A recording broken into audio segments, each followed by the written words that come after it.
بسم اللہ الرحمن الرحیم۔ السلام علیکم ناظرین، تعلیم و تحقیق میں آپ کو خوش آمدید کہتا ہوں۔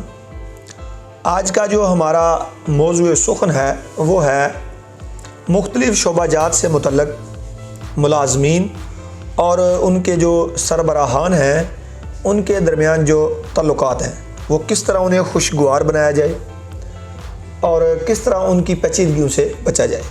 ہمارے ساتھ ایک قانون دان اور ماہر تعلیم موجود ہیں، رانا ٹکا شوکت صاحب۔ تو رانا ٹکا شوکت صاحب، السلام علیکم۔ وعلیکم السلام ورحمۃ۔ رانا صاحب، آپ کا اس جو میں نے آپ کو موضوع بتایا ہے اس سلسلے میں آپ کی کیا رائے ہے کہ ملازمین اور جو ان کے سربراہان ہیں ان میں کافی زیادہ کمپلیکسٹی دیکھنے میں آتی ہے ان کے ریلیشن میں، تو آپ کیا بتائیں اس کے بارے میں؟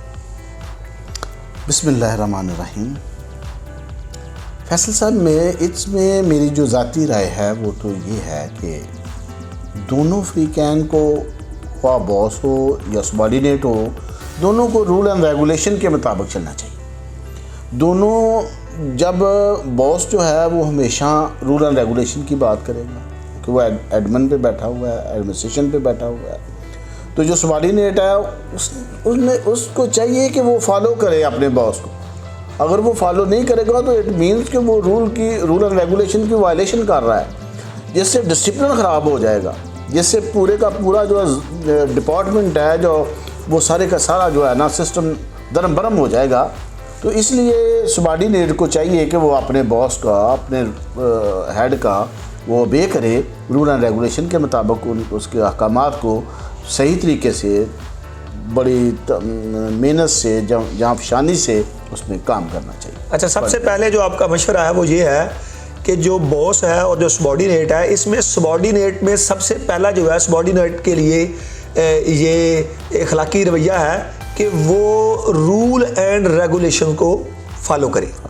جی، یعنی سب سے پہلی ذمہ داری سبارڈینیٹ پہ ہے، اور یہ فطری عمل بھی ہے کہ ایک تو باس ہے، ہی is already a boss superior, تو جو اس سے نیچے ہے پہلے نمبر پہ تو اسے جو ہے لینئرنٹ ہونا چاہیے، اسے جو ہے وہ عاجز اور انکساری سے کام کرنا چاہیے۔ اب اس سے آگے چلتے ہیں، میرا سوال یہ ہے، ان دونوں کے درمیان کلیش آ جاتا ہے کسی پوائنٹ پر، اب جو ہے اس میں قانونی نقطہ نظر بہت سے ہیں، بھائی میرا تو یہ حقوق ہیں، میرا تو یہ انسانی حق تھا، میں تو جو ہے وہ قانونی طور پہ اس کا حق رکھتا تھا، یہ باس نے میرے ساتھ کیا کر دیا۔ تو دوسری طرف باس جو ہے وہ بھی اپنے جو ہے وہ لیول پہ اپنی ترجیحات میں ٹھیک ہوتا ہے کہ یہ کیا ہو رہا ہے، میں اسے کیا کہہ رہا ہوں، یہ کیا کہہ رہا ہے۔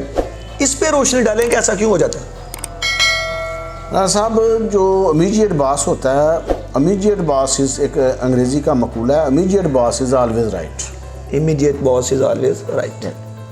تو جو امیجیٹ باس ہے وہ رول اینڈ ریگولیشن کے مطابق وہ حق پہ ہی ہوتا ہے۔ بہت اچھی بات ہے، وہ حق پہ ہی ہوتا ہے، immediate boss is always right, very nice.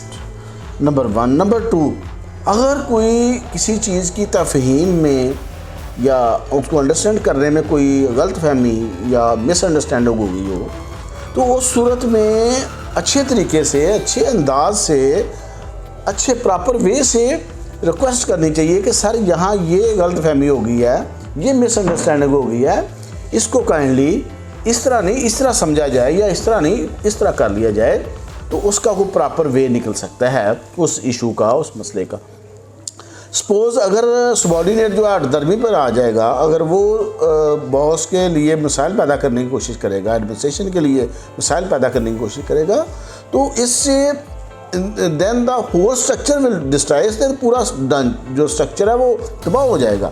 اس لیے سبارڈینیٹ کو اگر اختلاف رائے بھی ہے تو اس صورت میں بھی اپنا ایٹیچیوڈ جو ہے رول اینڈ ریگولیشن کے مطابق انڈر رول چلنا چاہیے، ریکویسٹ کرنی چاہیے۔